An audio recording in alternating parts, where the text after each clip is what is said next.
Ah, rapaz, não tô conseguindo. E aí, Bruno? Como vai Camaragibe? Eu não tô conseguindo subir ninguém na live, mano. Que pena. Eu ainda tô com restrição. Não, nem vi porque eu recebi restrição de subir alguém. Tá do mesmo jeito? Ai, ai.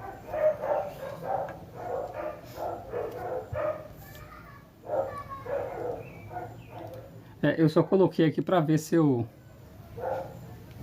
Eu acho que sim. Pra ver se eu consigo subir alguém, mas não apareceu ainda o.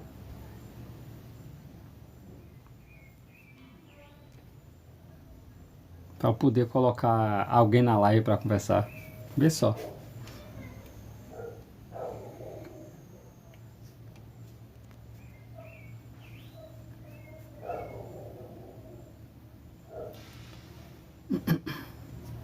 E outra conta. É verdade, eu tenho uma outra conta, ó. Eu tenho uma outra conta que eu posso fazer live já. Rapaz, agora tu me pegou, viu? Deixa eu ver se eu me lembro. Ah, não vou lembrar o dia, mas eu acredito que não, vem Bruno. Eu vou lembrar ali, tá anotado ali, e eu te falo, vem? Depois. Tá nas cadernetas por ali. Aí eu tenho que procurar. Francisco! Porque o teu vai ser esse SPE.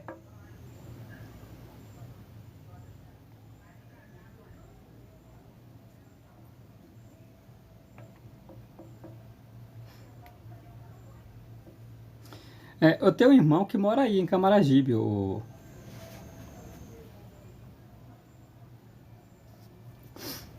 Tem um irmão que mora em Camaragibe. Tu conhece Maciel? Camaragibe? Maciel, ele é da congregação. Meu irmão mora em Céu Azul, é TJ ele. É Paulo Barbosa. Conhece Paulo Barbosa? É meu irmão carnal ele é TJ ele. Trabalhou com Maciel.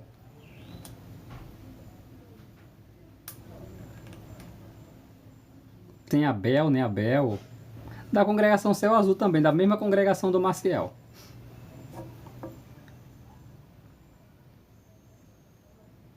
Depois eu mando o zap pra tu pra gente conversar pelo zap, hein? Aqui fica ruim, eu não consigo mandar áudio. É, ele morava em Aliança, né? Mas casou, foi morar aí. Ah, tu tem com Regi, então beleza, beleza. Eu peço a Regi aqui.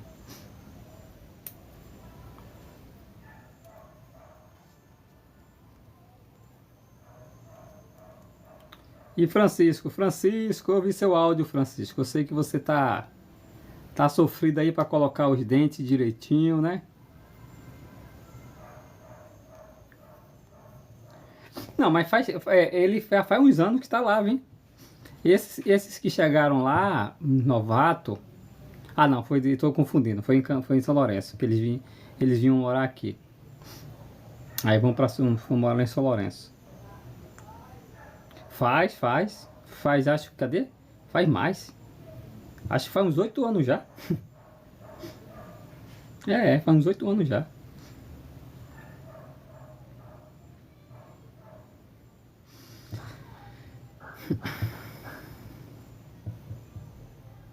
Oi, Neia, boa noite, Neia.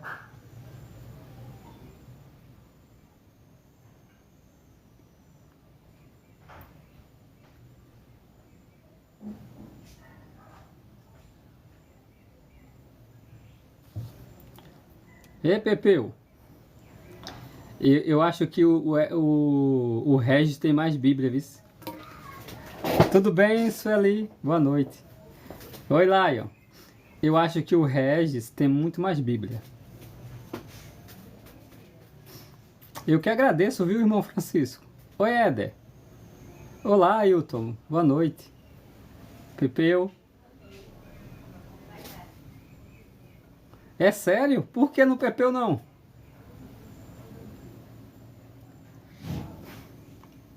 Que será que Pepeu tá aprontando, hein? Tá vendo aí, Pepeu? Que será que Pepeu tá aprontando, hein?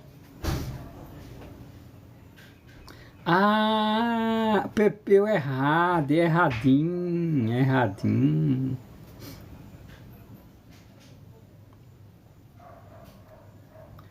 É, você é santo, esse eu sei. Tem que ser santo.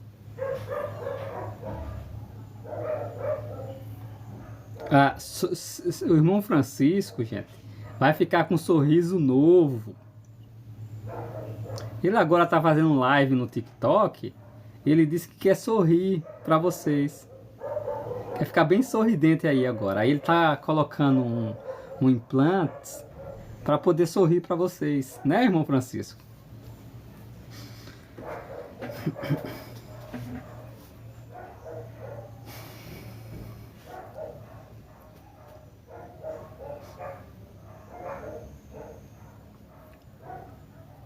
E aí, tá vendo aí? Tá vendo aí? É o irmão Francisco.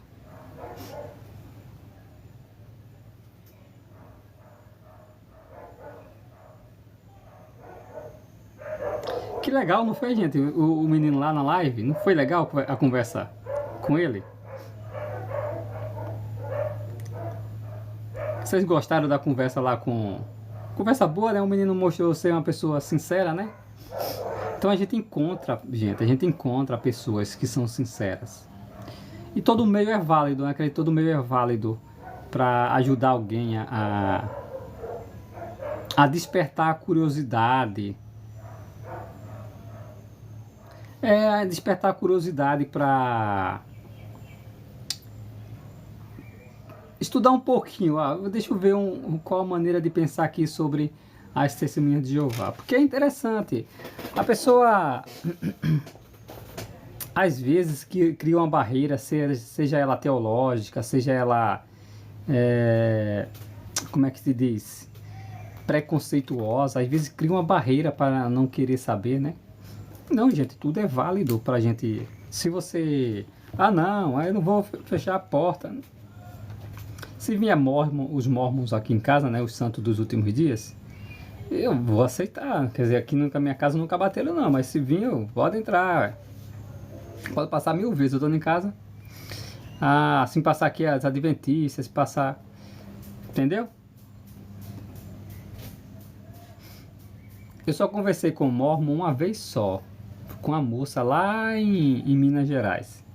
Mas eu tava bem ocupado, não deu pra dar atenção a ela, porque eu tava bem ocupado, tava resolvendo um negócio de urgência, aí eu não podia ficar. Mas eu ainda ouvi ela falar um pouquinho. E aí ela dispensou, sabe?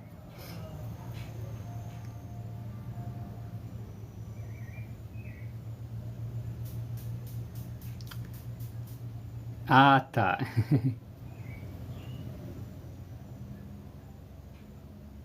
Boa noite, você, o nosso irmão TJ. Robson Clayton, boa noite. Ah, tá. Não, eu já conversei com adventista, com pessoas da Assembleia de Deus, com batistas, né? Isso indo na casa, né? Aqui mesmo eu já conversei com vários pastores. Pastor batista, pastor da Assembleia, presbítero, diáconos, uma série de pessoas que se fazem. Mas você percebe assim um tipo de... É raro aqueles que não têm um preconceito, não é? Que conversa de modo amigável, né? Às vezes a pessoa aprende de uma forma e já começa a passar aquilo para frente como se fosse verdade, né? Então não é assim, né, gente? Não é assim.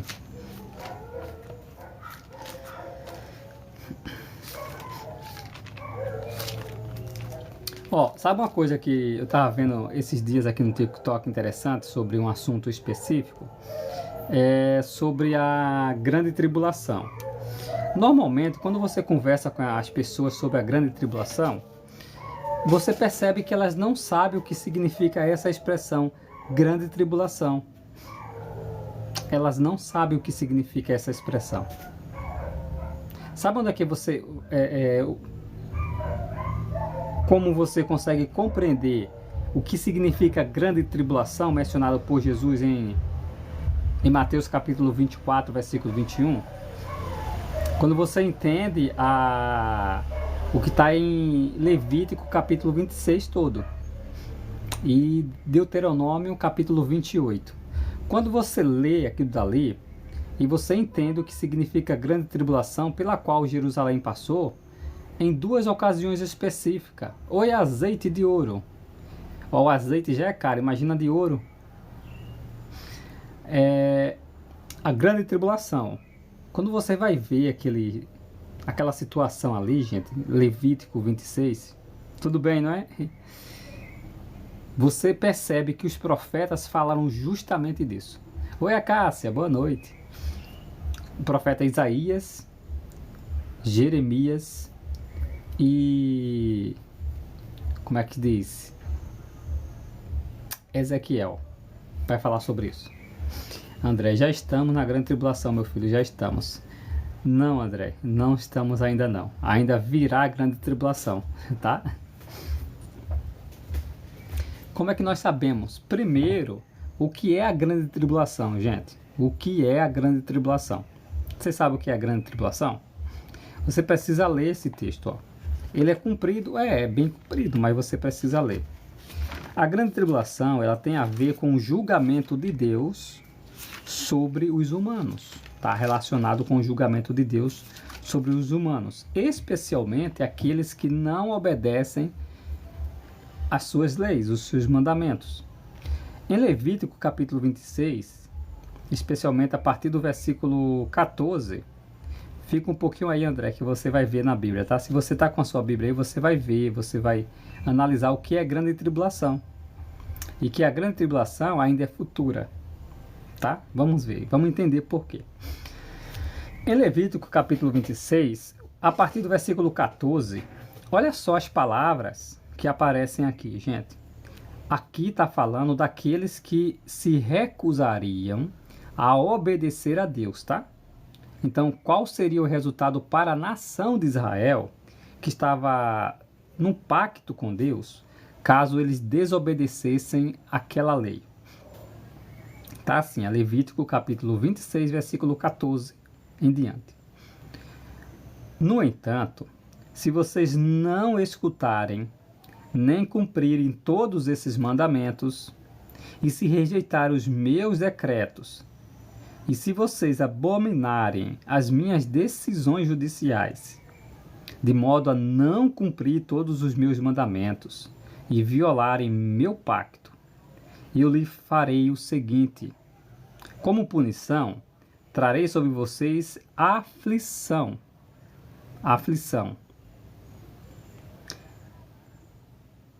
tuberculose e febre ardente, fazendo seus olhos falhar e sua vida definhar. Vocês semearão a sua semente simplesmente em vão, pois os seus inimigos a comerão.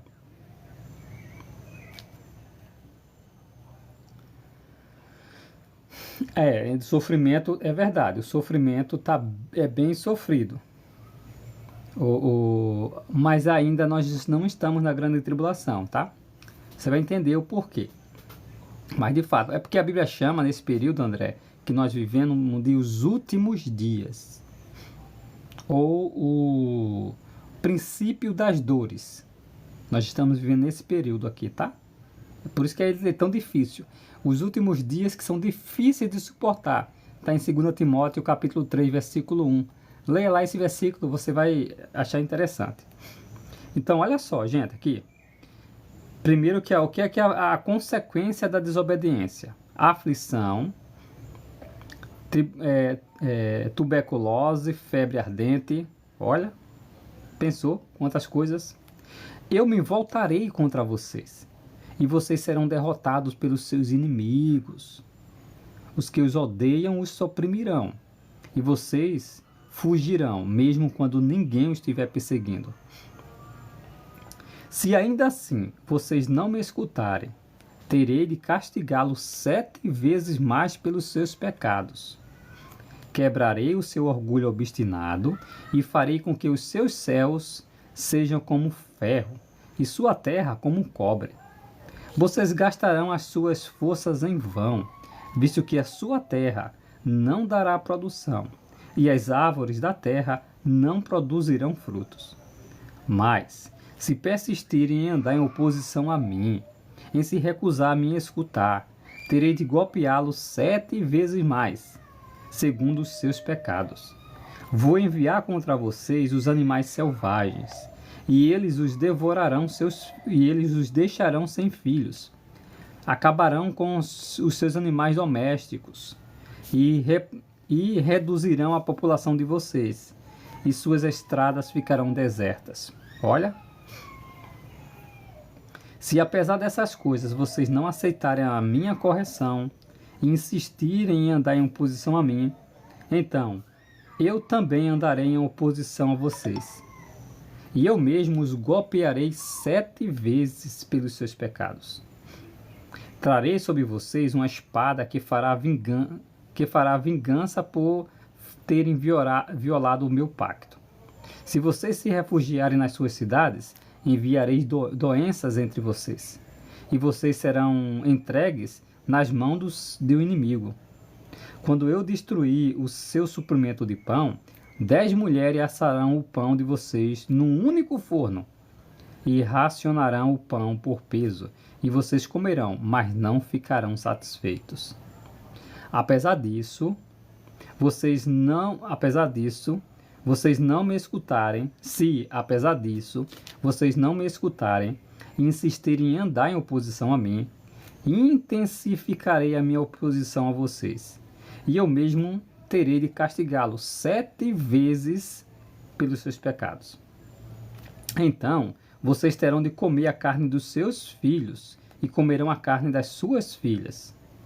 Destruirei seus altos sagrados, derrubarei os seus altares de incenso e empilharei os seus cadáveres sobre os cadáveres dos seus ídolos repugnantes.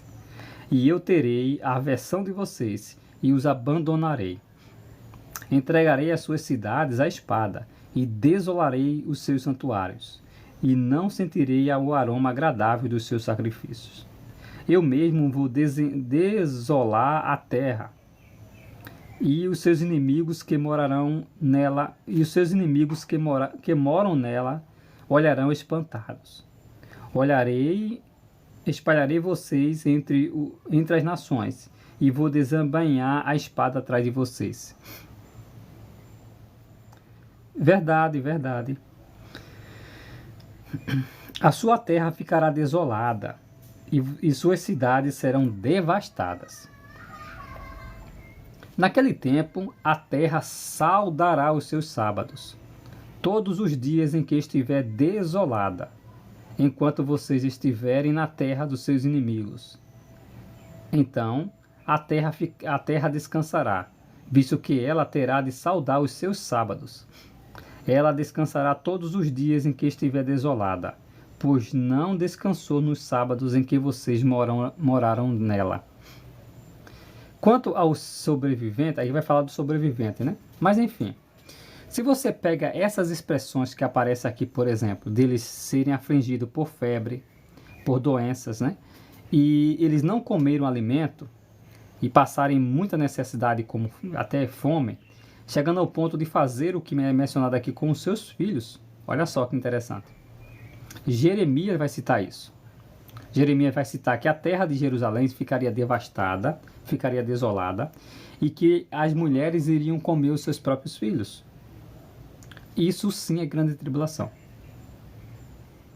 Entendeu? Responda aí para mim poder ficar nessa live. Eu sou testemunho de Jeová, André. Então, olha só, gente.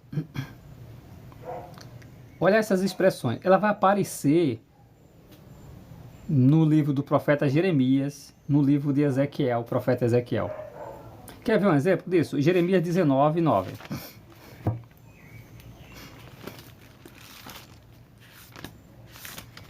Ó, Jeremias 19, 9.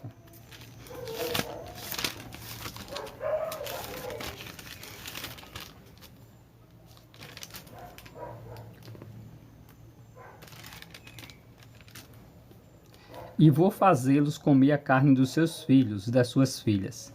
E cada um comerá a carne do seu próximo por causa do cerco e do desespero que sentirão quando estiverem cercados pelos seus inimigos e pelos que procuram tirar a sua vida. Olha, por que Jeremias citou isso? Porque era o que a lei dizia caso eles fossem desobedientes. Entendeu? Aqui também em Jeremias, olha, ele vai citar que a nação de Israel passaria por isso aqui, ó.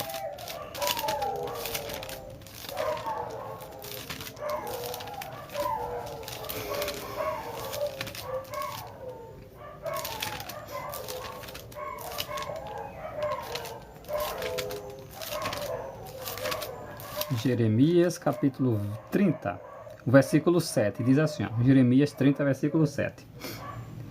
Ai, pois aquele dia é terrível, nenhum outro se compara a ele. É um tempo de aflição para Jacó. Tá vendo aí? Olha que expressão. A Bíblia também vai falar, Jeremias vai falar a expressão que usa grande mal. Por exemplo, Jeremias capítulo 32. Os cachorros dos vizinhos aqui ficam fazendo bastante barulho, tá?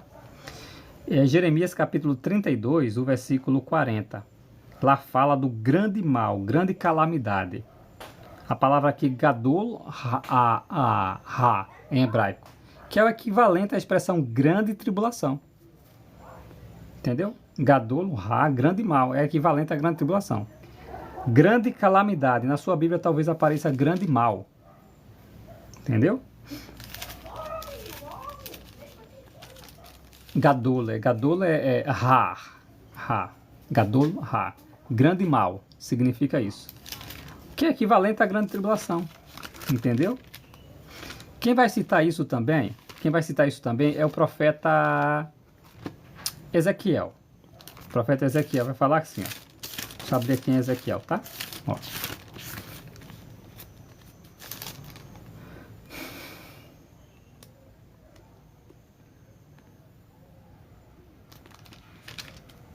Ezequiel capítulo 5, por exemplo.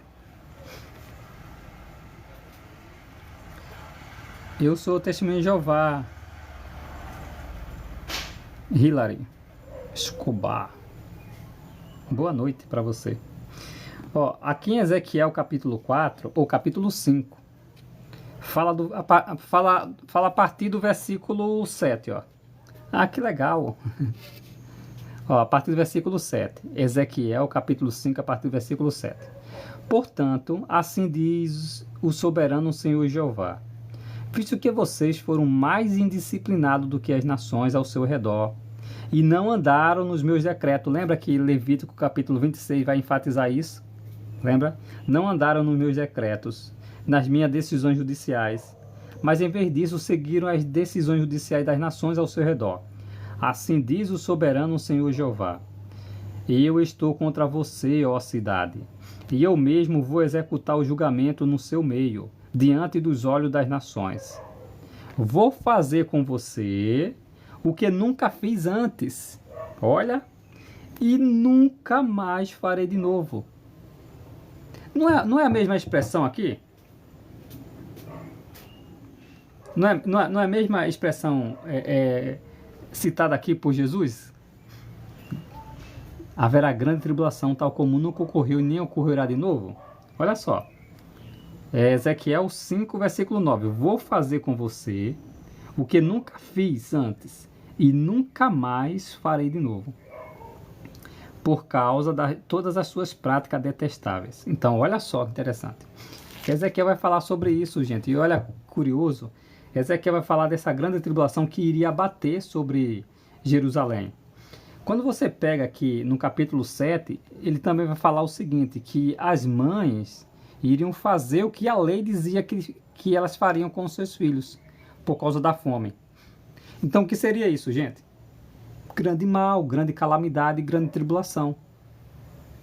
Entenderam? Então, a grande tribulação é o resultado do julgamento de Deus contra os violadores da lei. A grande tribulação se refere a isso. Especialmente aqueles que se diziam adoradores de Deus, mas rejeitavam os seus mandamentos. Grave isso, tá? A grande tribulação se refere a uma execução do julgamento de Deus contra aqueles que afirmam ser seus adoradores, mas que rejeitam por meio da sua conduta. Sua conduta não é exemplar como um cristão, né? O que acontece, gente? Jeremias, Isaías, bem antes, Isaías antes falou sobre isso. Jeremias, Ezequiel falou que esse julgamento viria pela mão de um rei chamado Nabucodonosor, rei da Babilônia, no Império Babilônico, um novo Império Babilônico. O principal rei da Babilônia foi quem? Nabucodonosor. 43 anos ele governou. E, olha só, Babilônia queria conquistar Jerusalém. Gente, quando você lê Flávio Joséfo, o historiador dos judeus, em Antiguidade Judaica, e ele fala da destruição de Jerusalém, aconteceu exatamente como os profetas Isaías havia predito, ou Jeremias, Ezequiel. E conforme a lei, em Levítico capítulo 26 e Deuteronômio capítulo 28 havia afirmado. Eles fizeram exatamente. Passaram fome, o alimento tinha acabado, eles chegaram a usar seus próprios filhos como alimento. Aconteceu isso. Olha só, gente. Na ocasião em que Babilônia conquistou Jerusalém, tá? Babilônia, isso no século 7 a.C., tá? Olha só. O 7º século a.C., quando os babilônicos cercaram Jerusalém e elas passaram por uma grande tribulação. Sabe quem é que vai dizer isso? O profeta Daniel. Daniel viveu após esse período, o período em que Jerusalém foi restabelecida na sua pátria. Você encontra aqui em Daniel capítulo 9, ó.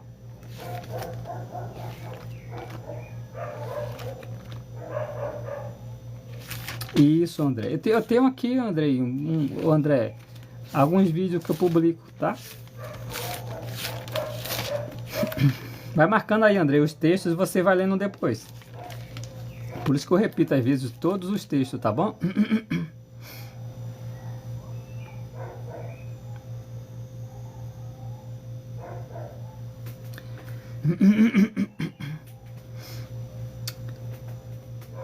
Todas as criaturas da terra. Ali é para se referir ao seu governo como a principal potência, né, da época.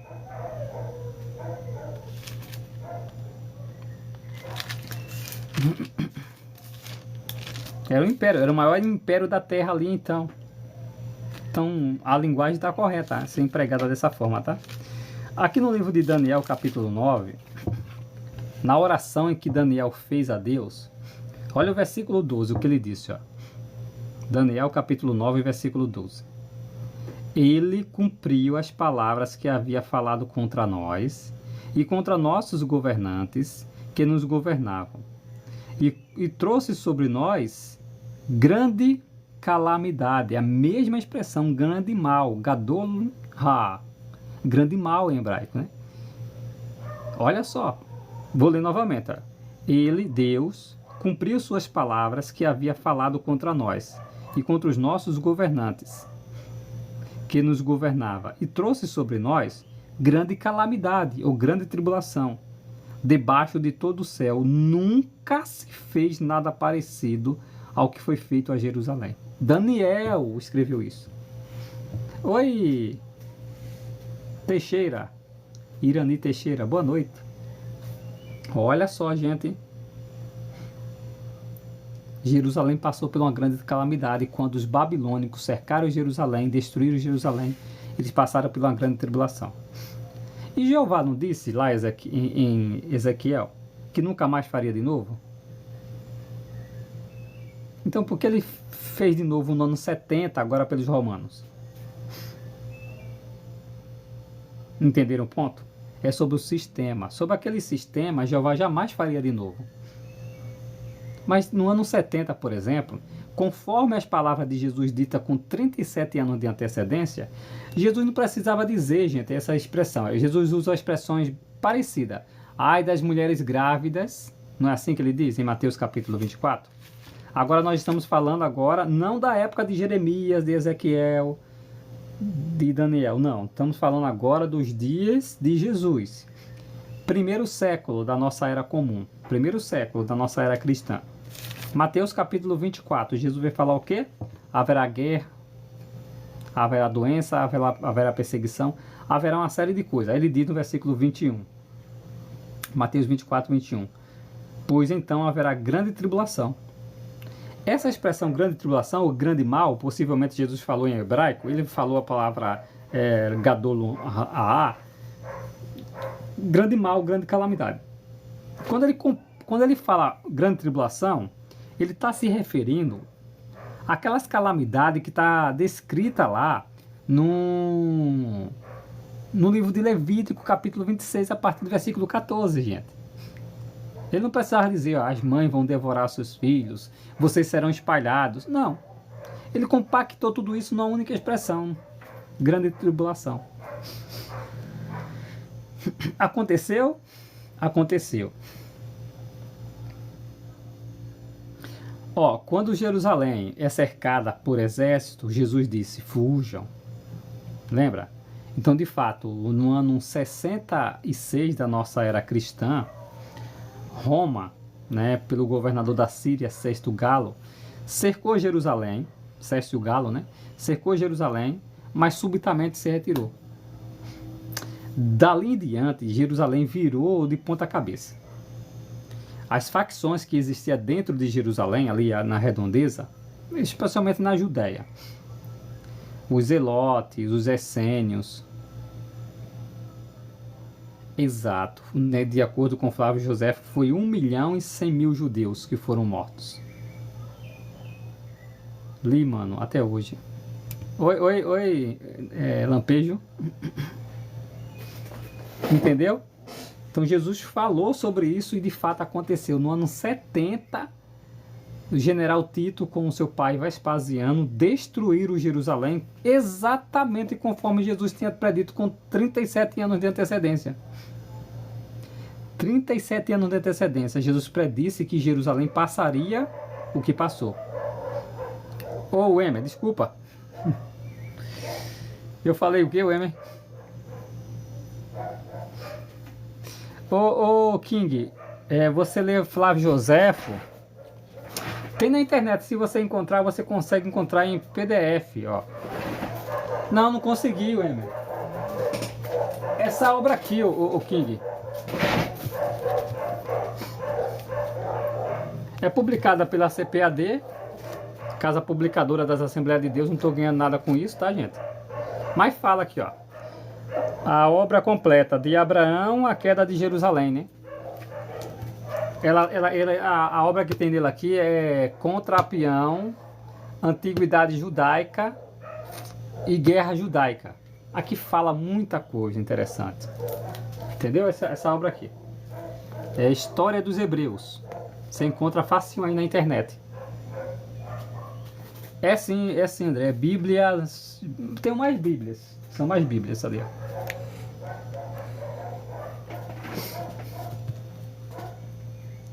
Não é iPhone, não. Queria eu fosse iPhone, ou M. Eu não tenho dinheiro nem pra... eu não tenho dinheiro. Eu comprar um iPhone, eu compro um carro, M.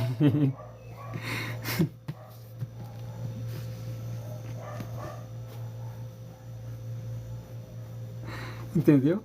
O que fala nesse livro, verdade, dá pra confiar? Mas tem iPhone barato. Pra mim tem não. O meu celular é baratinho. King, o que fala nesse livro dá pra confiar? Ele é um livro que é de história. Por exemplo, você tem que cruzar os tabletes cuneiforme. Não sei se você já ouviu falar, os tabletes cuneiforme. Ele precisa ser cruzado com outros dados, porque são livros. Ele pode conter informações inexatas ali. E algumas informações em alguns códigos, alguns livros cuneiforme tem alguns dados astronômicos são errados. Então é preciso analisar para ver, entendeu? Aí assim, é uma obra histórica. Se você lê Suetônio, por exemplo, que fala dos 12 Césares, é uma obra histórica, entendeu? Você tem também História da Igreja, de Eusébio de Cesareia. Você tem Crônicas de Eusébio, que ela lista todas as Olimpíadas lá. São informações que são... não é completa. Você tem, por exemplo, a história do Egito. Você tem Maneto, que fala da história do Egito. As informações dele não estão completas. A lista de dinastias não são exatas, mas nos ajuda a coletar informações para cruzar os dados. Ah, sim, é exata. Essas informações são exatas. A destruição de Jerusalém é exata. Flávio Joséfo, porque não é só Flávio Joséfo que vai registrar a destruição de Jerusalém. Outros personagens vão falar sobre isso. Há informações. E essas informações batem com as informações que nós encontramos sobre Vespasiano, sobre Tito, sobre o ano 68, por volta do ano 68, quando a morte de Nero e de outros imperadores, a sucessão, bate certinho com o que Joséfo falou. Entendeu? Bate certinho. Então é verídica. Ele diz que 1.100.000 judeus foram mortos nessa ocasião. Entendeu? É a situação. E olha só o que Jesus falou. Joséfo vai relatar isso. Jesus disse isso aqui em Mateus. Em Mateus não, em Lucas, ó. Lucas capítulo 19. Olha o que Jesus disse, ó. Lucas capítulo 19, versículo 41 em diante. E quando chegou perto, observou a cidade, isto é, a cidade de Jerusalém, e chorou por ela, dizendo: se você tivesse discernido neste dia as coisas que têm a ver com a paz, mas agora elas foram escondidas dos seus olhos. Jesus estava chorando sobre Jerusalém, tá? Porque virão dias sobre vocês, porque virão para vocês os dias em que os seus inimigos construirão em sua volta uma fortificação de estacas pontiagudas. Cercarão você e a sitiarão por todos os lados. Eles lançarão por você e seus filhos, e eles lançarão por terra você e seus filhos no seu meio, e não deixarão em você pedra sobre pedra, porque não discerniu o tempo da sua inspeção. Olha só, o dia de ser inspecionada, melhor dizendo. Então olha só, Jesus predisse que isso aconteceria. Joséfo vai relatar em Guerra Judaica que os soldados romanos competiram entre si para quem fazia o cercado maior. Então eles cercaram Jerusalém com estacas pontiagudas mesmo, e com o objetivo de não deixar nenhum judeu escapar. Só que os cristãos receberam o aviso de Jesus na época, disse: fuja para os montes. Aproveitou o ano 66, quando o exército de Cécio Galo, governador da Síria, se retirou, e eles fugiram para Pela. Tem um mapa que, de acordo com o mapa que a gente... Aí você tem que estudar e fazer um registro, um rastreamento de onde o exército de Cécio Galo veio. E, gente, é impressionante. Você pega ali, eles vieram o exército de romano. Ah, exatamente, perfeito, King, perfeito. Mas tem exatamente, o Flávio Joséfo vai registrar isso. Ele pega ali pela cidades marítimas, Sidon, Tíron, Cesareia Marítima, eles começam por ali. Ele entra em algumas cidades da Galiléia que tem algumas rebeliões lá. Não era tão maior quanto a Judéia. A rebelião na Judéia estava se expandindo muito maior. Não estava mais só em Jerusalém. E só pertinho ali do lado leste, do lado oeste do Arabá, que é aquela região baixa onde passa ali o Rio Jordão. Do outro lado, você tem ali a cidade de Pela. Foi para lá que os cristãos fugiram, de acordo com Eusébio de Cesareia. Eu acredito, o Kings. Ó, se a interpretação estiver correta, e eu acredito que esteja, nós estamos bem pertinho, principalmente agora com o Rei do Sul e o Rei do Norte, fazendo essa aliança. A profecia das Escrituras está indicando que eles em breve farão um acordo de paz. Não, a profecia da Bíblia menciona o Rei do Sul, o Rei do Norte, essa briga. Mas de repente agora, nesses últimos dias, a coisa está meio estranha. Porque o Rei do Norte e o Rei do Sul estão se tornando amigos. E tá estranho. Ou seja, os acontecimentos mundiais estão indicando que o clamor de paz e segurança está vindo aí. É provável, é provável. Vamos aguardar com expectativa, né?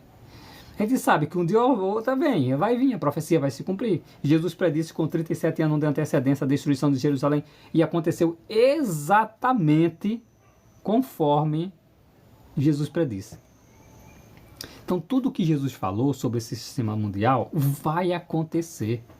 Tudo que está escrito nas profecias vão acontecer sem falta.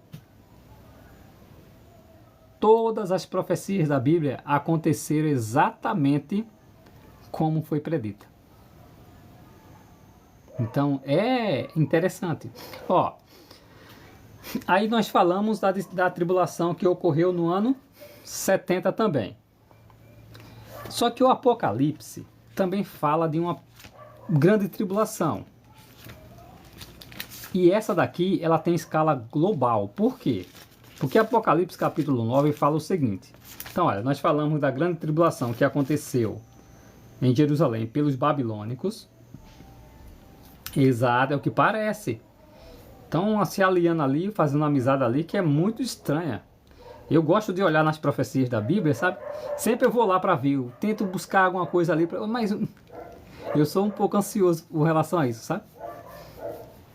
Então, aí, olha só. Nós analisamos a tribulação que aconteceu em Jerusalém na mão dos babilônicos. Os profetas predisseram que a lei já havia dito que ia acontecer. Oi, estou falando sobre a grande tribulação, mano.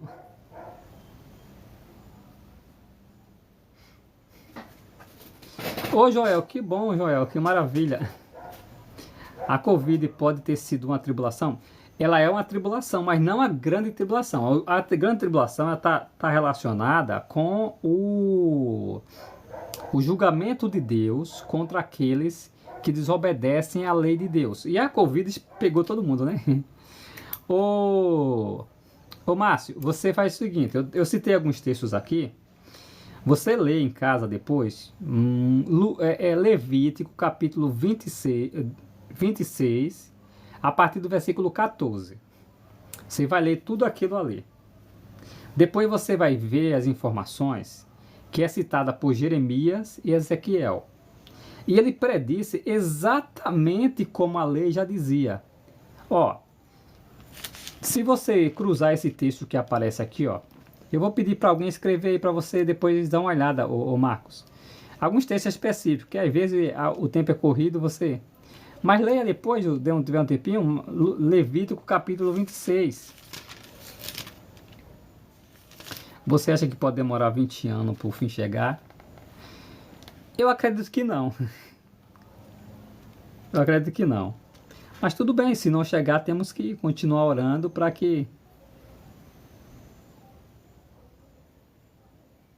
a gente continue perseverando. Eu acredito que não, sabe, o King? Porque, ó, eu assisti um documentário, gente. Eu assisti um documentário. Eu gosto muito de documentário. Eu estou assistindo agora chamado Church, Wilson Church, da Inglaterra, né? Eu gosto desses comentários históricos. Deus me livre, não aguento. Wagner. Ai, Wagner. É assim, Wagner. A expectativa do novo mundo nos deixa assim. Ai, ai. Mas Jeová sustenta se a gente for chegar até lá, mano. Mas imagina a quantidade de gente que Jeová vai ajudar nesse período, né? Ai, ai. Ó, Levítico capítulo 26 falou sobre febre ardente, falou sobre eles plantarem e não comerem. Fala sobre eles serem espalhados, ô Márcio, por toda a terra. Fala deles comerem os seus próprios filhos e suas filhas. Fala de que a terra ficaria desolada. Fala de que eles comeriam pão de forma... como que migalhas racionarão o pão, né? Aí você cruza isso com Jeremias 19, versículo 9. Jeremias falou exatamente o que iria acontecer com eles. Que eles seriam espalhados por todas as nações. Você talvez lembre daquela ilustração encenação, né, que Ezequiel faz, de rapar a cabeça, rapar a barba, e ele queima um pouquinho mas tudo é avisado na reunião anual. Só que a grande tribulação, quando romper, não vai precisar nem de ninguém dizer, vai ser evidente para todo mundo, né, King? Vai ser muito evidente para todo mundo quando a grande tribulação romper. O clamor de paz vai ser de imediato a destruição da grande... É muito bom, muito bom. Vai ser de imediato. Todo mundo vai ficar sabendo que a grande tribulação começou. Não vai nem precisar Betel anunciar. Ele vai ficar sabendo. Então quando você cruza esses textos de Ezequiel, queima um pouquinho do cabelo dele dentro da cidade, né? Aquela maquete que ele faz lá da cidade de Jerusalém, né? Ele queima um pouquinho ali, queima o cabelo fora, bota um pouquinho de... espalha os cabelos, né? Um pouquinho ele guarda. Ilustrando, ensinando, melhor dizendo, do que aconteceria com Jerusalém. Alguns seriam mortos na cidade, outros seriam mortos fora da cidade, outros seriam espalhados e outros seriam salvos. É essa ensinação. Ezequiel estava dizendo que exatamente aconteceu. E Jesus predisse o que aconteceria sobre Jerusalém no ano 70, lembra? E aconteceu. Só que Apocalipse fala, Apocalipse capítulo 7, do seguinte, gente, ó. Apocalipse capítulo 7.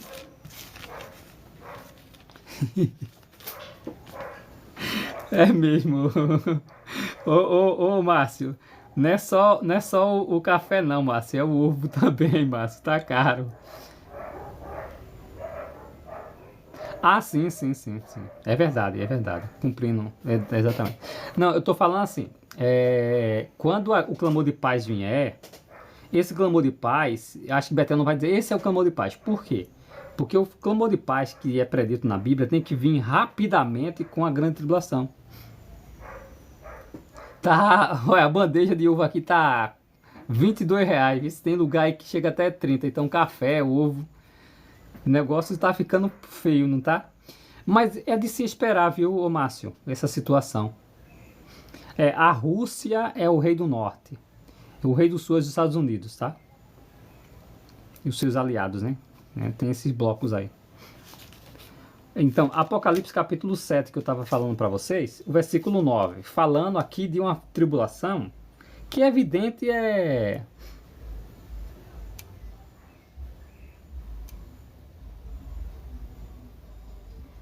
Tem alguns que não está incluso em alguns livros. A remoção de alguns versículos. Sim, daqui a pouco eu falo para você. O pão vai ficar caro. Exatamente. Não tem ali o trigo, né? Pode ser, mano. Verdade. Olha, o vizinho quando passa com som aqui fica alto, sabe? Isso é tribulação também, viu? Não é o trigo, né? O trigo. Deixa eu ver se eu lembro depois, viu? Kellyson, da tua pergunta, tá? Então, gente, falando da grande tribulação futura, nós falamos nos dias de Jeremias, falamos nos dias de Jesus, agora futura, Apocalipse, capítulo 7 e 9. Depois disso, eu vi uma grande multidão, que nenhum homem era capaz de contar, de todas as nações, tribo, povos e línguas, em pé diante do trono e diante do Cordeiro, vestido de compridas vestes brancas, e havia folha de palmeira nas suas mãos. Logo o café com ovo, parece que é só do pobre, né, que está tirando o cavalo preto, exato, Márcio. O cavaleiro do cavalo preto está em disparada, né? Oi, Everton. Que é isso, maninho? É Jeová. Então, olha só, aqui está falando de uma grande tribulação, ou de uma grande multidão, que sobrevive à grande tribulação. E eles são de todas as nações, tribos, povos e línguas. Indicando o seguinte: no ano 70, gente, sobreviveu, saiu da grande tribulação, uma grande multidão que nenhum homem era capaz de contar, de todas as nações, tribos, povos e língua, com palmeiras nas mãos, louvando a Deus e a Jesus? Não. Quando Jerusalém foi destruída, sobreviveu poucos cristãos que fugiram para as montanhas ao norte, em Pela. E só foi de uma nacionalidade. Não foi de todas as nações, tribos, povos e língua que sobreviveram. Não. Sim, Kessu, exatamente. A partir dali. Porque Apocalipse, ela se cumpre dentro do dia do Senhor. Entendeu? Agora, olha que interessante. João disse, olha, peraí. Os 144 mil ali, eu sei quem são. Mas quem são eles? Versículo 13, tá? Quem são esses que vestes compridas vestes brancas? E de onde vieram? Aí, o João diz assim, meu Senhor, é o Senhor quem sabe. Aí ele responde, estes, ou esta grande multidão, são os que saem da grande tribulação. Gente, se vai haver uma grande multidão de todas as nações, tribos, povos e língua, que vai sobreviver à grande tribulação, evidentemente, essa grande tribulação não pode ser a que ocorreu no ano 70 sobre Jerusalém. É uma grande tribulação futura. Simples, né? Entender? Futura. Porque essa profecia aqui não se aconteceu em nenhum momento da história, mas irá acontecer, indicando que essa grande multidão vai sobreviver à futura grande tribulação. E quando é que começa a grande tribulação? A grande tribulação, ela começa quando os governos da Terra derem poder à ONU, à Organização das Nações Unidas, para destruir a religião. Entendam isso. Vai ser o julgamento de Deus. Quem vai ser usado? Os governos da Terra vai se voltar contra a religião. Isso é, gente, a grande tribulação. Porque a primeira tribulação veio sobre quem? Jerusalém. Jerusalém dizia representar quem? A Deus, mas praticava adoração falsa. Nos dias de Jesus, Jerusalém dizia representar a Deus, mas praticava adoração falsa. Nos nossos dias, as religiões que dizem representar a Deus, mas se envolvem na guerra, ensina coisas como inferno de fogo, imortalidade da alma, trindade. Essas religiões vão passar pela grande tribulação. A Bíblia menciona que no Apocalipse capítulo 17, uma mulher vestida de... a política, exatamente, os governos vão destruir a religião, o Márcio. Foi assim no passado, né? E foi usado Nabucodonosor, foi usado o Império Romano para destruir Jerusalém. E vai ser usado novamente os governos da terra, para agora dessa vez vai ser em escala global. É claro que é Deus que vai fazer isso, né? Deus que vai fazer isso. Ela vai colocar no coração dos governos agirem assim. No capítulo 17 de Apocalipse, você tem que ler todinho lá para entender aquela figura de linguagem. Mas lá em termos simples a mulher que representa a religião falsa, toda a religião falsa. A fera ali, vermelha, ela é diferente da fera do capítulo 13. Ela é a imagem daquela fera, tá? Ali é a ONU, no capítulo 17 de Apocalipse é a ONU, a Organização das Nações Unidas, tá? Ela veio como Liga das Nações, apareceu como a ONU, a Organização das Nações Unidas, e ela está viva e respirante. Agora, no futuro, fala dela se voltar contra a mulher. A ONU vai receber apoio dos 10 chifres, que se refere a todos os governos da Terra, e eles vão destruir a religião. Lembra na pandemia, quando fechou as religiões, todo mundo tem que fazer culto em casa? Pronto, vai ser mais ou menos assim. Só que vai ser um foco na religião. Ah não, isso não vai acontecer não, os governos são tolerantes. Gente, isso já aconteceu. Isso já aconteceu mais de uma vez já na Terra. Só que só em alguns governos, né?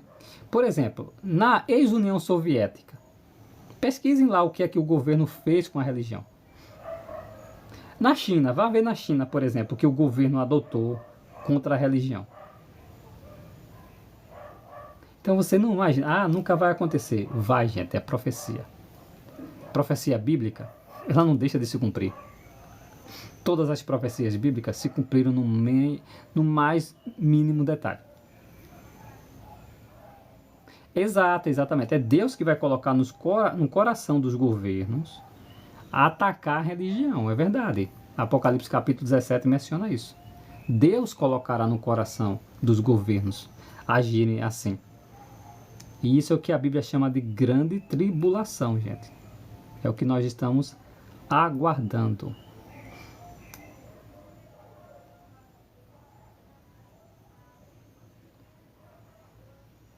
Não há nada abaixo do céu, o que aconteceu antes que vai acontecer de novo.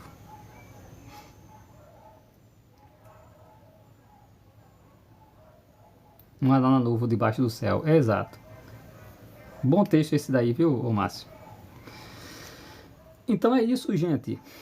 Quando você analisa a tribulação, quando você analisa Mateus capítulo 24, Marcos capítulo 13 e Lucas capítulo 21, aquilo que aconteceu lá no passado, em escala pequena, está acontecendo em escala global, indicando que a grande tribulação será global também.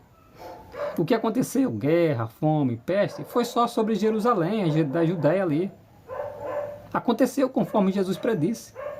Só que agora nós estamos vendo em escala global. A Primeira Guerra Mundial foi em escala global, gente. A Segunda Guerra Mundial foi em escala global. A pandemia a epidemia da gripe espanhola, a crise de 29, a Segunda Guerra Mundial, como é que diz?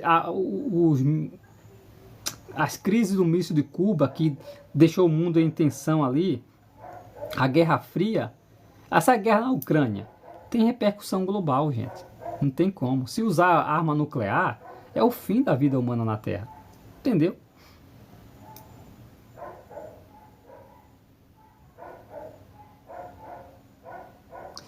Exatamente. A tendência é só de ladeira abaixo. Exato, Márcio. O próprio Paulo falou a Timóteo e o seguinte aqui, ó. 2 Timóteo capítulo 3, versículo 3. Ele diz assim, ó: mas as pessoas más e os impostores se tornarão cada vez piores. Se tornarão cada vez piores, enganando e sendo enganados. Então não vai melhorar não, gente. Até a grande tribulação chegar, não vai melhorar. As pessoas focam mais nisso.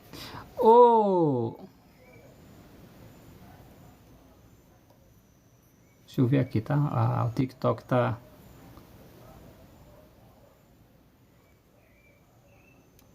É o que a Tafona?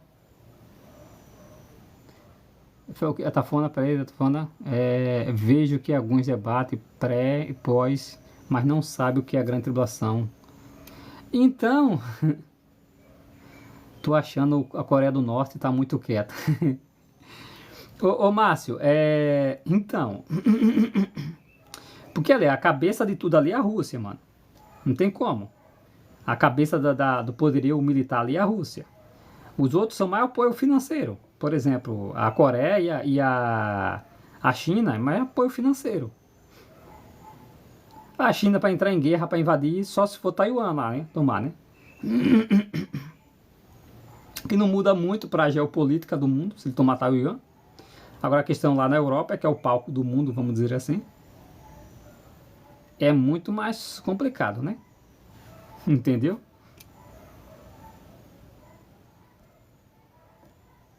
Então, exatamente, gente, ó. O que acontece, King?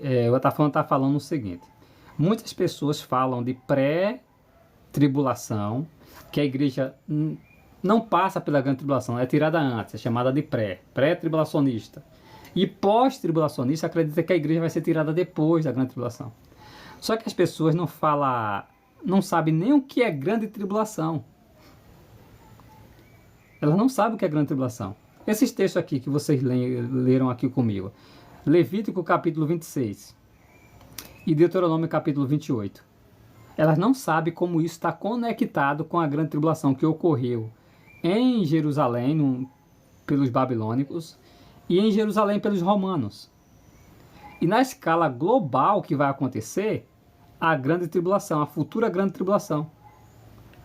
Entendeu? Eles falam, você vê aí.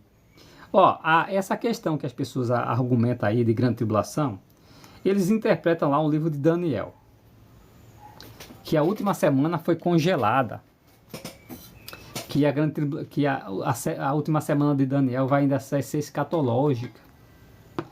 Eles nem entendem a profecia de Daniel, capítulo 9, versículo 24, a profecia das 70 semanas.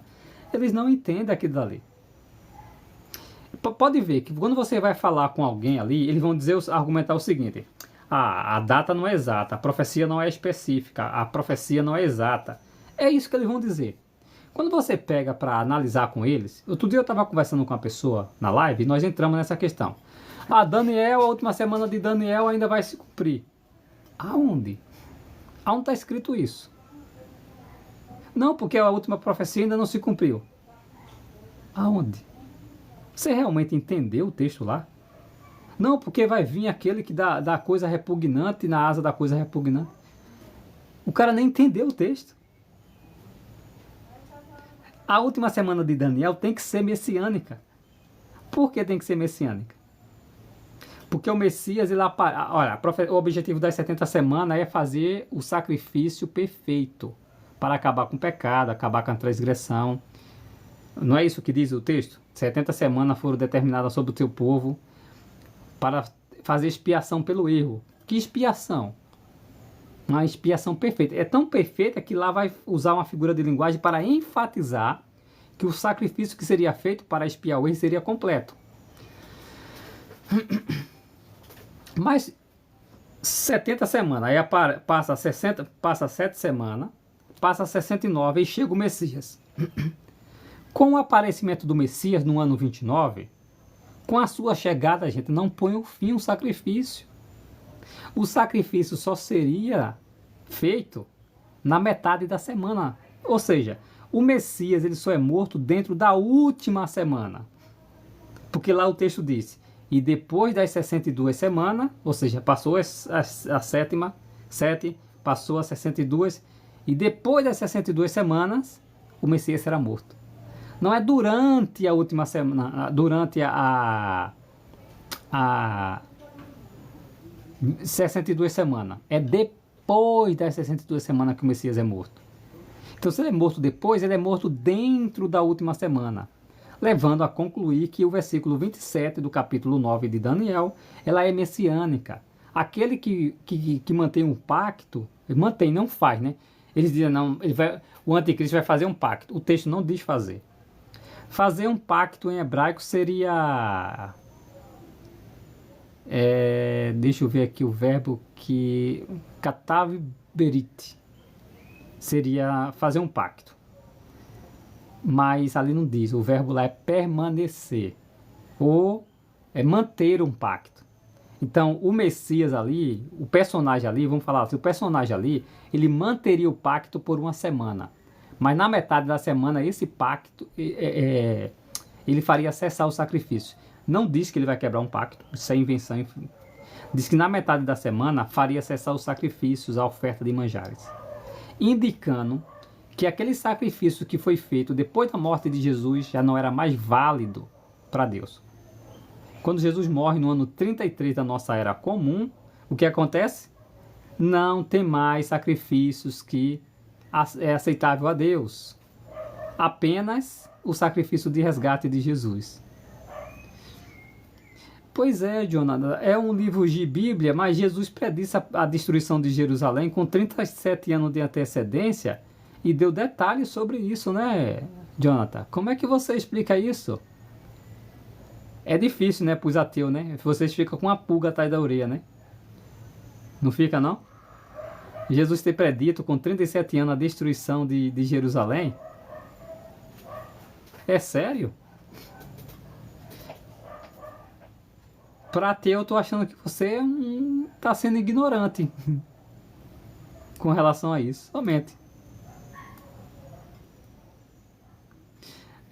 Eu acho que, ô Jonas, eu acho que é uma ignorância é vocês afirmarem, por exemplo, que o RNA, que proteínas e que o DNA surgiu por acaso. Até que vocês não sabem nem explicar com isso.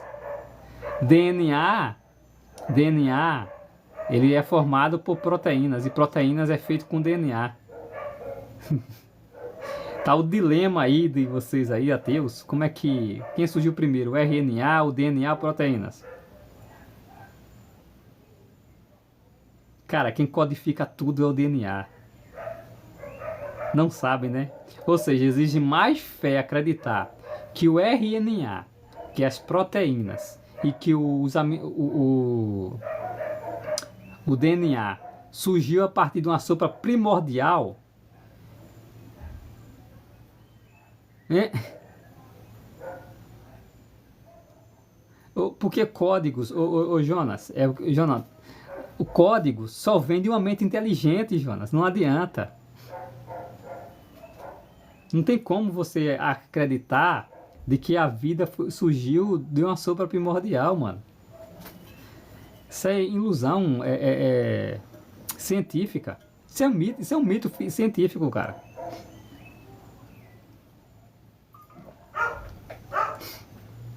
Já vi se água, ela juntar aminoácido, ela dissolve, mano. Isso é um dilema para a teoria da evolução. Ela dissolve. Para você ter uma ideia, o dilema é que os aminoácidos estavam na água, se juntou, aí precisaria sair da água. Mas como se fosse sair da água, teria os raios, como é que diz? As outras forças externas iriam dissolver os aminoácidos. Não iria formar, mano. Não tem como formar molécula fora da água. E na água também não pode formar, porque a água ela dissolve, ela não junta. Ah, tá bom. Agora pronto. Agora ele já vem com outra argumentação. Eu não estou argumentando sobre religião, cara. Estou argumentando aqui sobre a existência de um ser inteligente. Nem se o universo inteiro fosse formado por caldo orgânico, nem se o universo inteiro você conseguiria formar os aminoácidos essenciais à vida. A experiência de Miller, né? Miller deu a descarga lá, produziu alguns aminoácidos, não é? Cara, para formar a vida é preciso 20 tipos de aminoácidos específico. 20 tipos de aminoácidos. E ele não é coordenado aleatoriamente. O Jim Cannon, que é um cientista que elaborou isso, acreditava que os aminoácidos eram atraídos como ímãs. Mas depois descobriu que quem coordena os aminoácidos 20 já é essencial à vida, Eli. 20 acho que já são essenciais à vida. Tem moléculas bem básicas que sobrevivem já assim.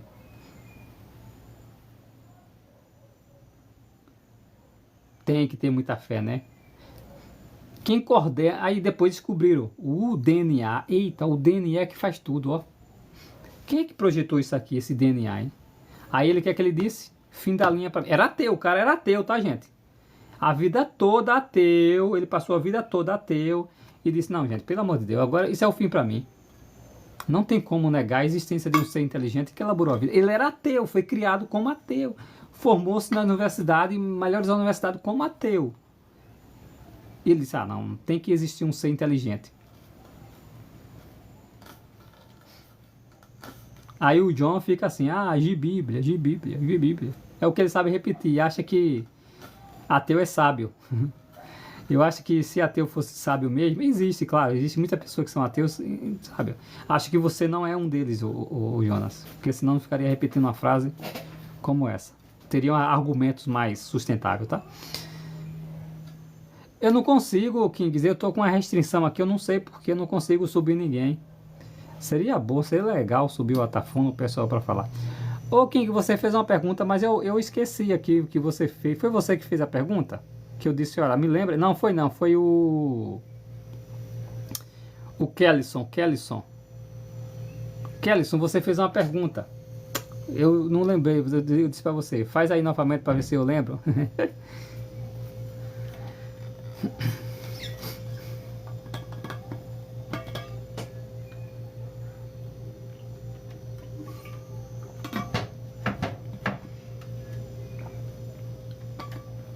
Ah, tá, sobre a remoção. Sim, sim, sim. Ó, deixa eu ver aqui. Onde é que tá a Bíblia crítica aqui?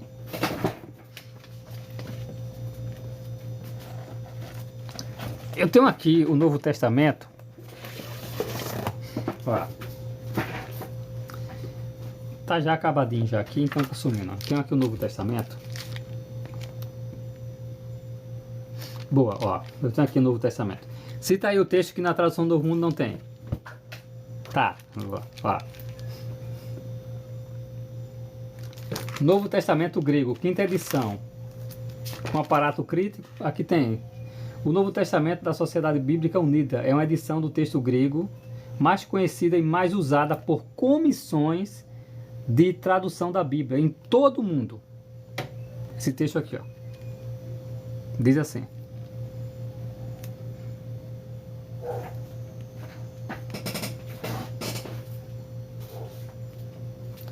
Ah, tá. Entendi. Isso é a prova que você tem para não acreditar no ser inteligente.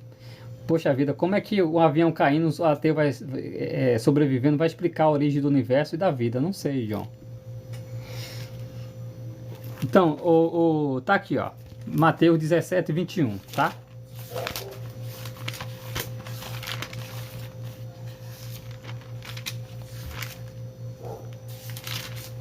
Mateus 17, 21.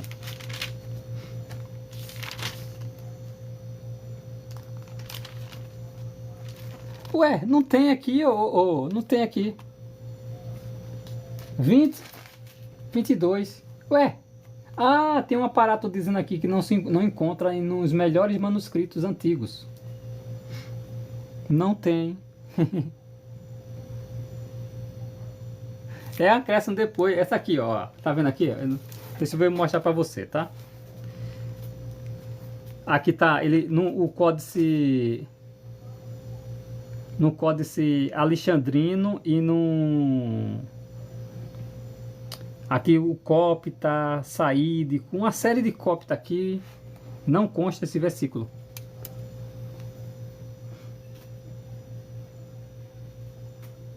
Tá aqui.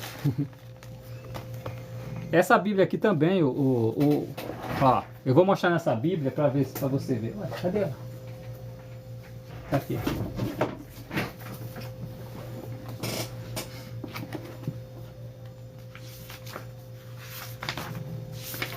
Essa eu vou mostrar mais outras Bíblias para você aqui que eu tenho aqui que não tem esses textos, tá?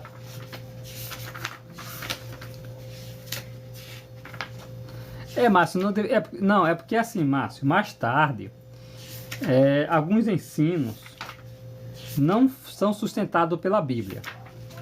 Mas o que acontece? Alguns pegaram o texto e fizeram acréscimo na Bíblia com esse objetivo, dar apoio à sua crença. Por exemplo, o dogma da Trindade.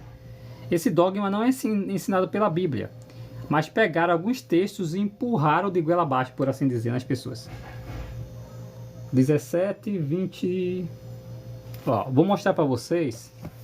Deixa eu só inverter a câmera aqui, tá?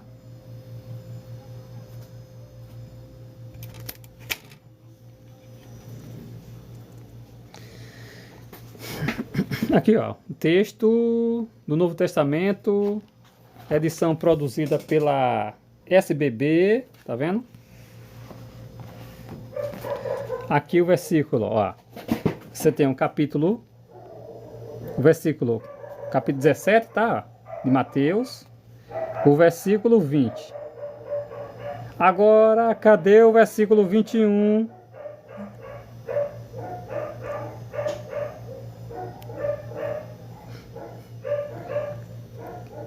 Cadê o versículo 21? Não tem, ué. Vem pro versículo 22. Tá vendo aí, gente? Quem é o desonesto aqui? É a tradução do Novo Mundo, é? A mesma coisa aqui, tá, pessoal? Ó. Aqui tá o versículo...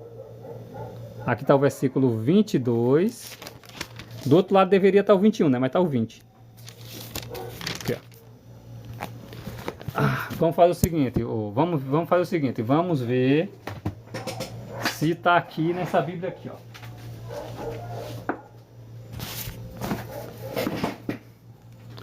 Vamos ver se está nessa Bíblia aqui. Opa, peraí. É Bíblia judaica. Bíblia judaica.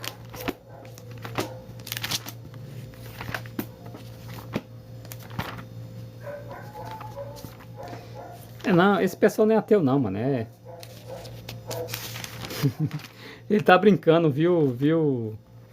Esse rapaz aí, tá brincando ele é TJ também. Foi ironia, ele falou de modo irônico.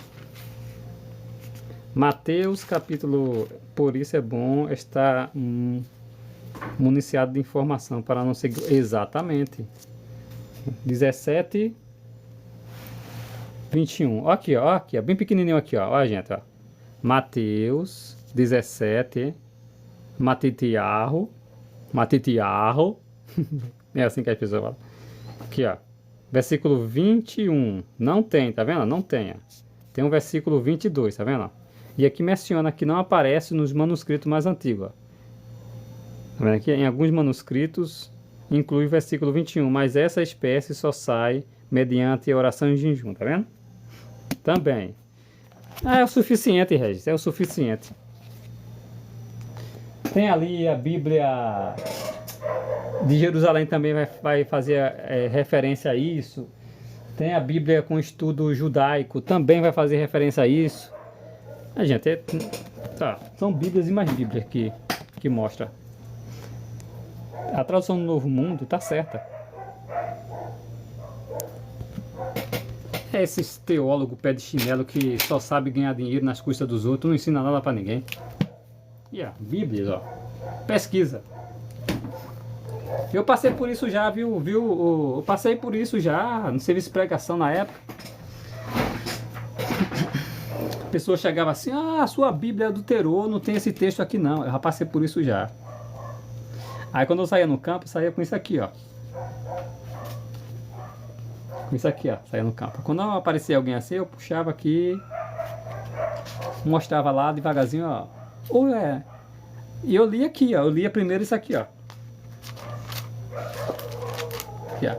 O Novo Testamento das Sociedades Bíblicas Unidas. Tá aqui o logo da igreja, né? Ó, o logo da a Sociedade Bíblica Alemã, a Sociedade Bíblica do Brasil. Tá vendo aqui? Tudo aqui, ó. Aí eu pego e leio aqui o Novo Testamento grego das Sociedades Bíblicas Unidas, são todas as sociedades, né? É a edição do texto grego do Novo Testamento mais conhecida e mais usada por comissões de tradução da Bíblia em todo o mundo. E aí? Aqui vai falar de tudo, todos os aparatos todinho. Não tem. Então quem é melhor? Essa daqui ou a versão ou a Almeida? Que tem. Quem é melhor? Essa aqui ou a Almeida?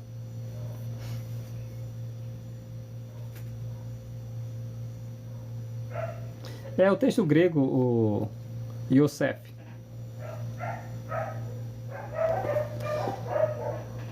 Tem um aplicativo que você consegue, Kesson. Manda uma mensagem pra mim no meu privado que eu te mando pra você. Não vou lembrar que tá em alemão. Aí, mas você consegue baixar a Bíblia, My Bible. Não é o My Bible não. É um aplicativo que ele é da Sociedade Bíblica Alemã. Aí ele tem o texto grego, ele tem a Septuaginta, ele tem a Stuttgartensia.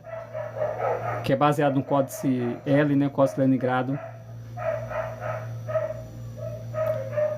Não, é porque eu não lembro de cabeça de falar. Se eu soubesse aqui, aí eu vou ter que dar uma olhada no celular aqui. É um link, né, de um site. É exatamente, sem falar que a tradução das Testemunhas de Jeová é uma tradução fácil de ler, é uma tradução que está disponível em mais de 100 idiomas, mais de 120 idiomas, né?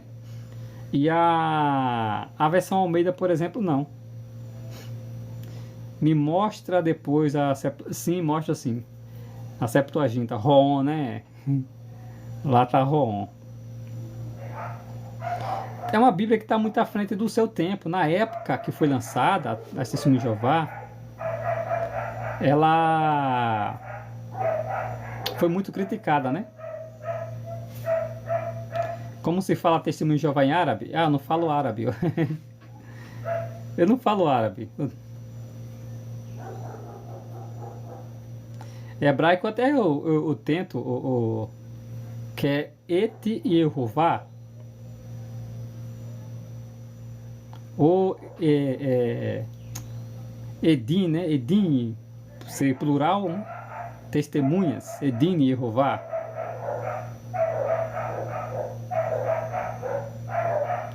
Deve estar, né, Vinícius? Ou grego, né? Marquírios. Ah, o André falou aí. Marquírio.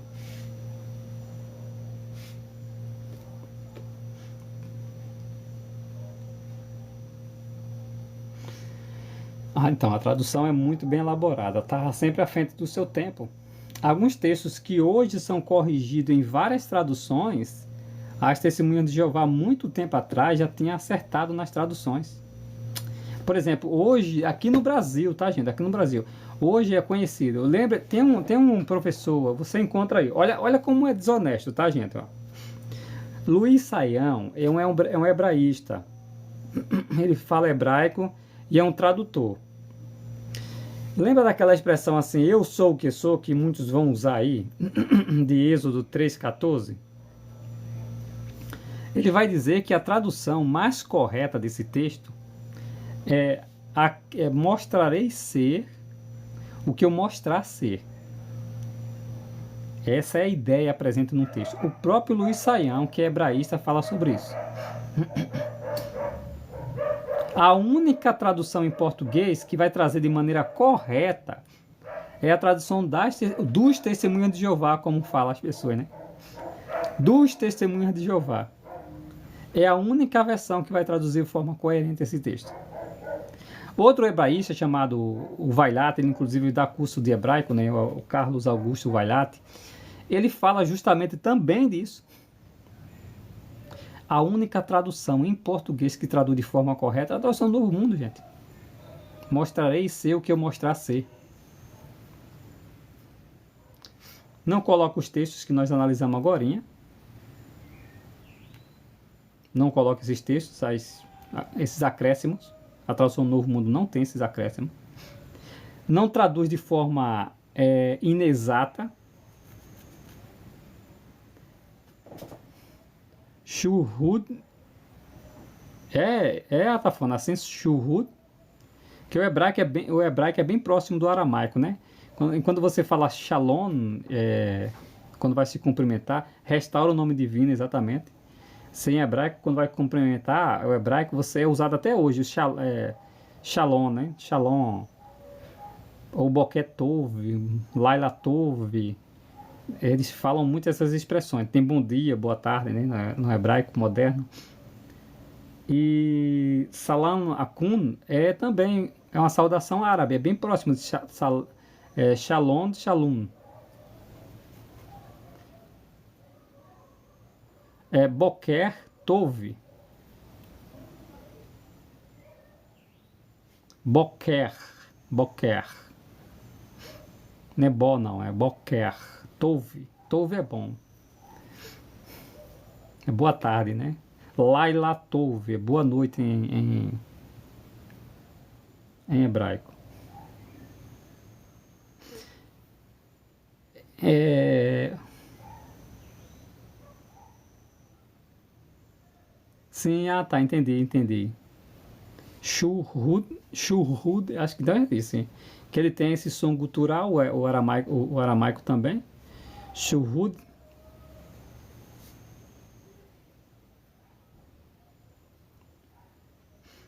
Mas então, tem até a questão do nome de Deus os primeiros idiomas árabes, a pronúncia do nome de Deus é Jeová, né? Sabia, né? As primeiras traduções para o árabe traduziram como Jeová. Os árabes pronunciam o nome de Deus, na época, tem até a forma escrita, bem próximo também como Jeová.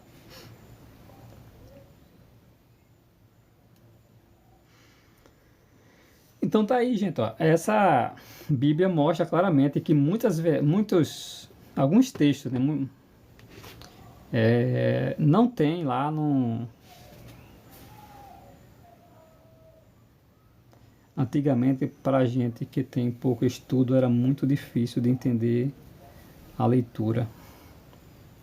Hoje você tem internet, né? Tem mais fácil de você. Então, esse texto, olha, mostra claramente que a tradução Novo Mundo das Testemunhas de Jeová traduziu de forma muito coerente. Quer ver um exemplo que eu vou dar para você? Você sabe o que significa a palavra cosmo?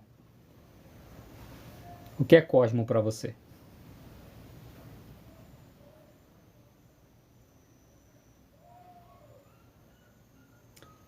Mundo, exatamente, mundo, correto. O que é oikomene para você? Isso, Wagner. E oikomene?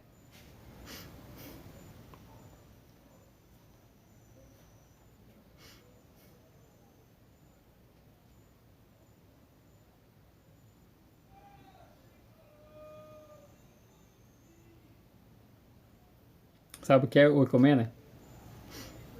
E Ionos? I don't know.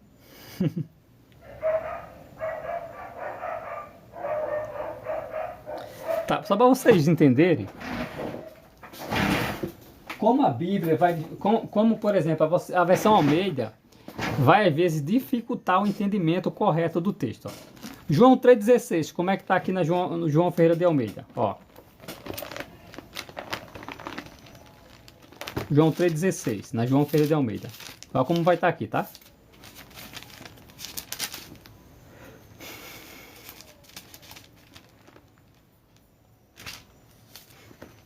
Tá assim, ó. Porque Deus amou o mundo. A palavra aqui, qual palavra é mundo? É cosmo.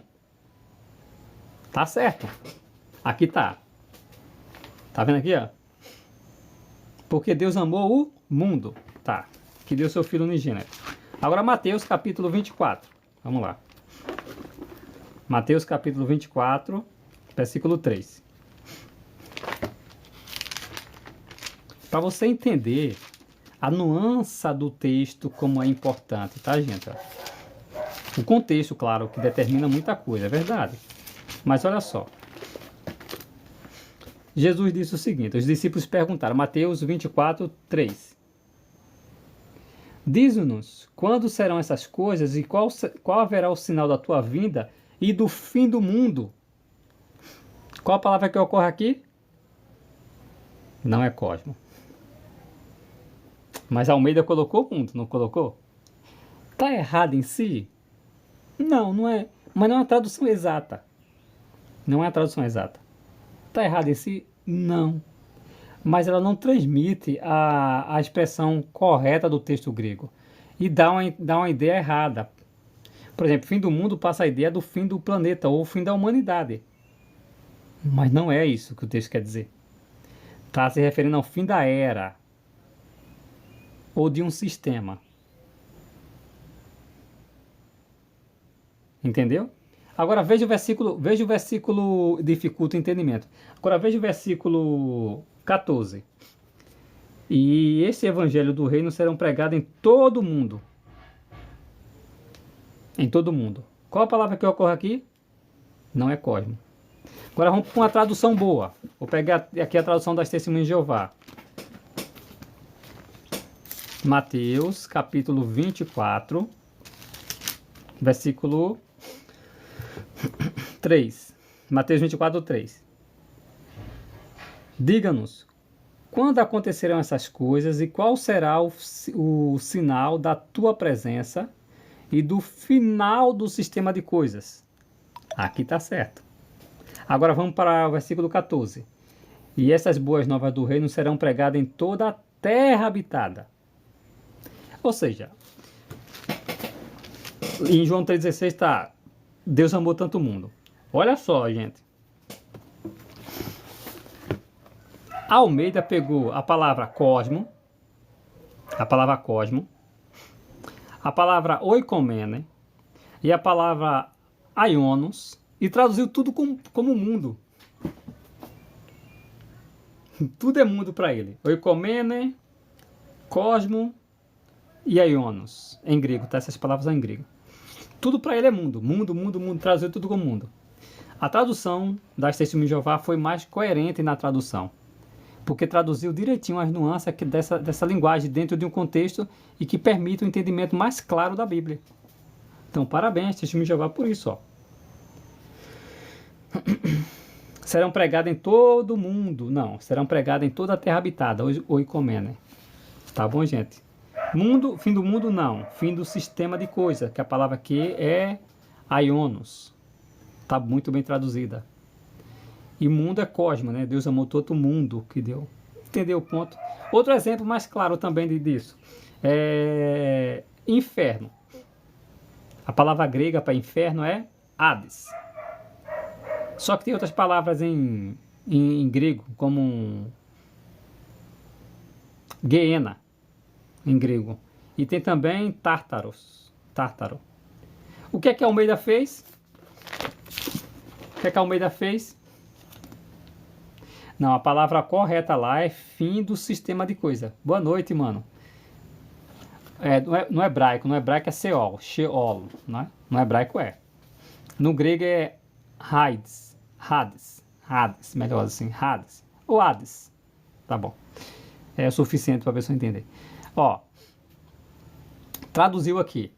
Hades é inferno, Geena é inferno e Tártaro é inferno. Tudo é inferno para Almeida. Entenderam um ponto?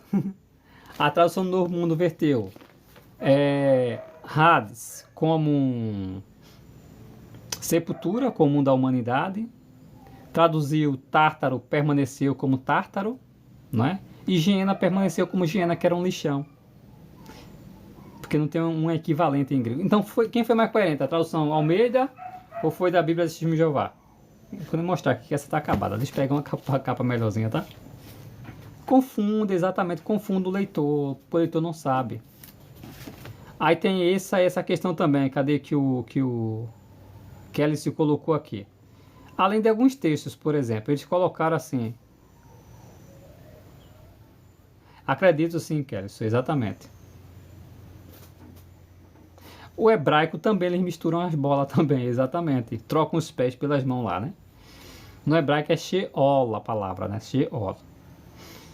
Mas no hebraico até que tá boazinha, o problema é no idioma grego. E olha que existe tanto helenista aí, né? As pessoas que falam idioma grego.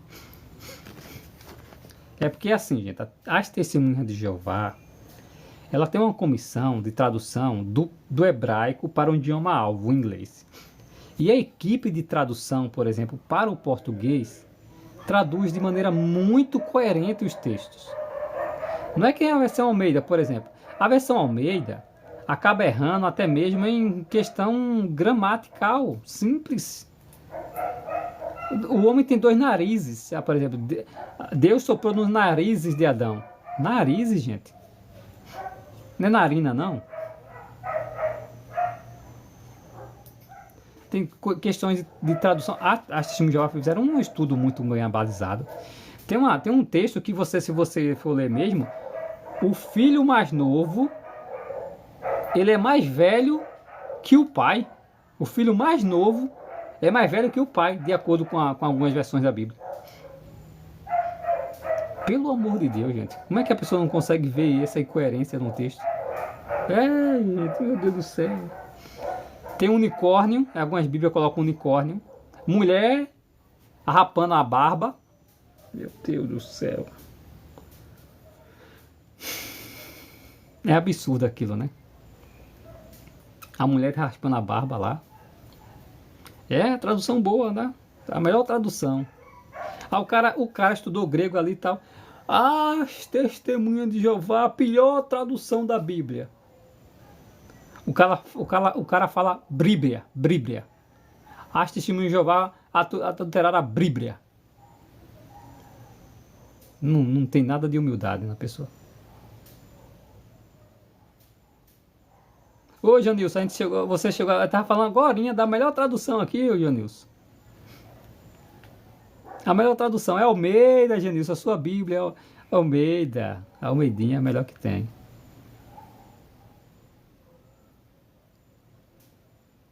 É, pois é. Aí os caras falam, os caras é bom, eu sou treinado em hebraico, aramaico e grego. Aí o cara quando chega em português, os testemunhas de Jeová.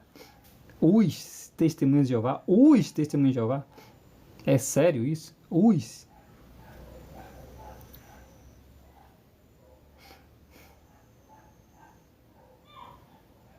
King James é melhor. King James é melhor, pelo amor de Deus, hoje nisso. Ah, nunca lê essa Bíblia, não. King James é melhor. Cara do céu, pelo amor de Deus. King James é horrível. A tradução, tá, pessoal? Não tô falando da Bíblia em si, tô falando da tradução, tá? Horrível, a tradução horrível. Eu digo, olha, se tu pegar esse livro aqui, de Flávio José, cadê? Se liga aqui. Se tu for ler esse livro aqui, esse Flávio José, a tradução disso aqui. Meu Deus do céu. Cara, a gente compra porque a gente quer saber a história rápida. Mas a tradução é horrível. Horrível. Parece a pessoa tá falando da época vitoriana. Falando português da época do... Tem muitos erros. Ah, compra uma Bíblia melhorzinha do que a King James. A King James, você de cara assim, você já percebe que é uma adulteração. A King James pegou e colocou Deus Todo-Poderoso em Isaías 9:7, gente. Deus Todo-Poderoso é o Shaddai. É El Gbopa, é Shaddai. Meu Deus do céu. Vai fazer a mesma, a King James vai fazer a mesma coisa. Tártaro é inferno, Geena é inferno, Hades é inferno. Mundo, Cosmo é mundo, Oicomeno é mundo e... como é que diz? Tudo é mundo lá. Tudo é mundo. Verte, não tem cruz ali não. Ali não tem como traduzir como cruz, né? Não é possível, gente. Lá é madeira, lá é árvore mesmo. Xilon é árvore, não tem nenhum entendimento de... Xilon não tem como traduzir como cruz. Aí é desonestidade. Isso é mais do que desonestidade, gente. Pelo amor de Deus. Então a pessoa não lê a Bíblia de estudo. Thompson fala de milhares de erros que a João Ferreira cometeu muito erro, muito. A King James também cometeu erros. Gente, tem um documentário de vários especialistas de várias universidades, né? Colocando aí, explicando sobre, por exemplo, a história da mulher adúltera. Tá lá.